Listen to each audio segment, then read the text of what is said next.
wanted to make sure that you could see. Yeah. Okay, Netta Loevy of Itach Maaki. You're at the Knesset today for a special meeting of the Committee on the Status of Women and Gender Equality for a meeting on UN Security Council 1325. First of all, kol hakavod, kudos to you for organizing that, to Itach Maaki for making this happen. Kudos to you for your years and years of working on this issue. Tell us what happened today at the meeting. Okay, thank you so much, Ilana. So first of all, yes, we called on the committee to hold this discussion because of the lack of implementation of 1325 UN Security Council resolution that was passed 25 years, almost 25 years ago, all around the world. Countries and states are marking 25 years to this resolution, and more than 100 state members have national action plan to implement 1325. Israel does not have. And this is only one of the problems. Now, it is a bit, I would say, honestly, even weird to sit here in the Knesset in these days and to speak about participation of women from diverse communities in decision making on peace and security, to speak about protection of women in conflict areas, and to speak about prevention of conflicts through implementation of gender perspective. However, this is important, and this is our role as Itach Maaki, as women's organization, to remind the state, the government, the Knesset, of its obligation to 1325. Yeah. So about the discussion that was held, um, in many ways, this discussion was very frustrating. The ministries, the different governmental ministries were invited to speak about it, and many of them did not have any answer about the ways to implement, the ways the government is implementing 3025. And that is while it is very important to remind us all that thanks to women's organizations, the government, even the Israeli government, has passed a resolution in 2014 saying that the government will create a national action plan.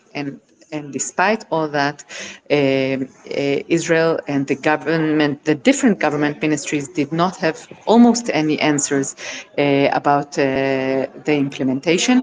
And it's very Yeah. interesting to I note would also that add, hang on. Yeah. Okay. I just want to note I so would people should know that why this is so important. The action plan is so important. Yes.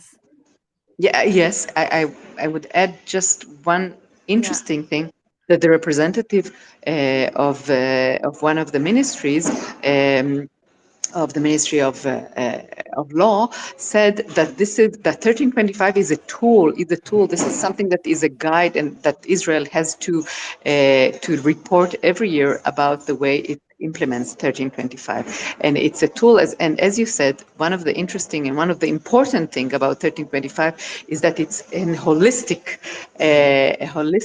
resolution. It doesn't only speak about participation of women, but also of the protection and the prevention through bringing more gender perspective to the table. Yeah. And, it's interesting also because Israel was the first country in 2005 to actually sign the resolution, but never made the action plan, right? And we know that without the action plan, it doesn't happen. Yeah, Yeah. I would. It is important to note that Israel did not sign it. What it did, and it was the first state to pass part of the resolution, a very Oh, part important of the part, resolution. in a law, and that was very important, and it was unprecedented in 2005. However, even the law itself was not implemented enough, but the law also speaks only about participation, representation of women in decision-making national teams, etc., which is also not implemented enough. But this is not the whole approach of 1325. We know that 1325 is a tool that can create a real change, that can bring a sustainable resolution, Yeah. that when women are at the table and when women needs Right. are being brought to the center of the table, decision will be different. The decision in this terrible war. And one of the things that the chair of the committee mentioned and referred to the atrocities of October 7th. And one of the things that I said, that in order to prevent the atrocities that will be done to us and the atrocities that are being done in our name to others, to other women, to other kids, children in Gaza, and in the West Bank also, we need to take this opportunity, this tool that we have in our hand, and to implement it. And in that sense, to bring the voices of women to the forefront of the discourse on peace and security. Amen. Completely. There was a new report that came out this week about what happens to pregnant women and mothers in Gaza with the stat. Did you see that? There was a report about what the experiences of pregnant I'm women not in sure. Gaza. I'm not sure. I no, I Yeah. didn't see It's the all, report. yeah. Awful. I mean, it's indescribable. It's indescribable, and we need women to bring a different language for how we even talk about the war, how we even talk about people. Yes. So wow. So okay. So people. So that you're saying that the representatives of different ministries didn't have answers. Which ministries were present at their meeting? Sorry, because of Which? the Sorry, I was just curious who came to the meeting from the government. Who was there? So from the government, there were representatives from the Ministry of Justice, the Ministry of Security, the MFA, the Foreign Affairs Ministry, and the Authority for the Advancement of Women. Hmm. And the head of the committee is MK Penina Tamano-Shata, right? Yes, she was not there today. She wasn't there. Unfortunately, she wasn't able to chair that committee.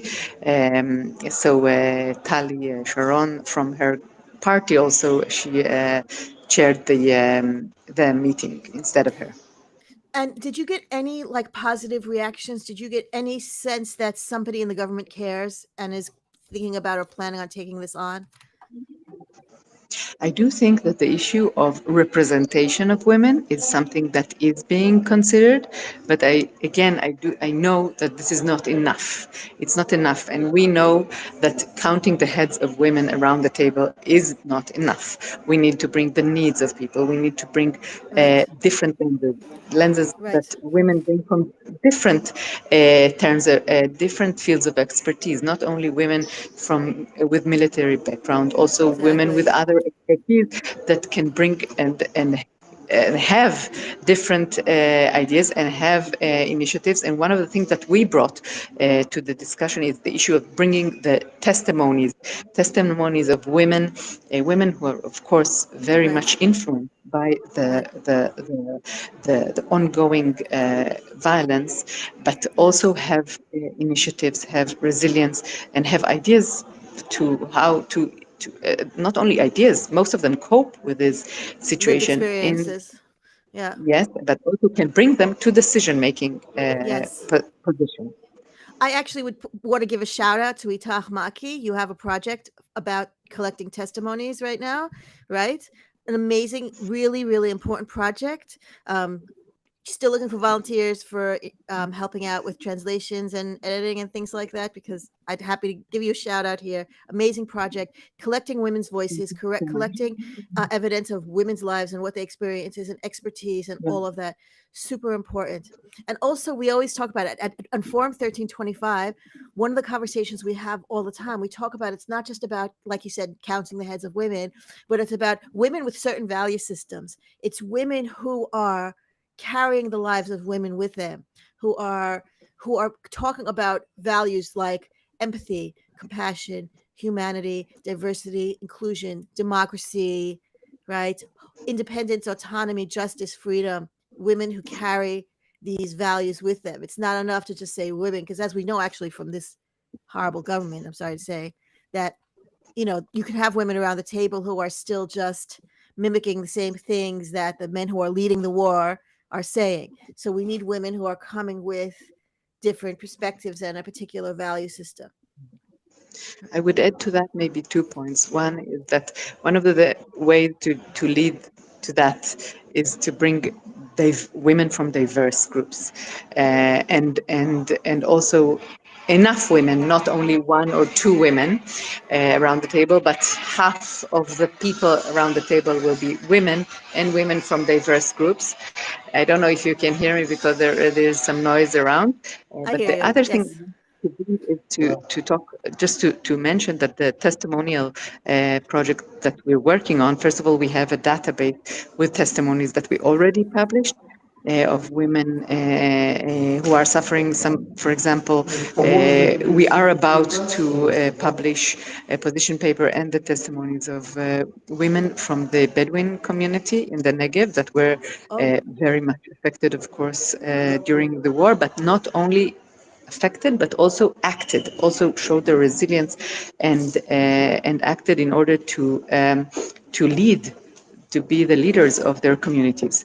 And we are also about to publish another report about the women from the Gaza envelope that were survivors of October 7th, but also most of them are still away from their homes, are still evacuees, still lost their homes.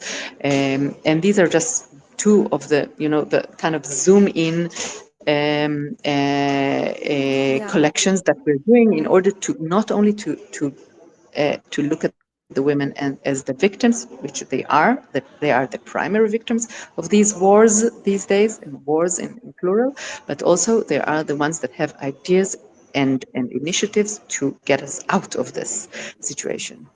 Great. I would love for you to share the links when you get a chance. I know Yes, you have to run now. You have to go back to Tel Aviv. So thank you so much for taking the time to talk to me. Please Ilana. send the links. I'll share them. And keep up the amazing work, Netta. Itach Thank you. Maaki You is on the too. front lines. Itach Maaki has been leading this cause of form of creating also 1325, bringing, women, and just amazing, amazing. Keep up the amazing work, Netta. Thank you. Thank you very much, Lana. Okay. Bye.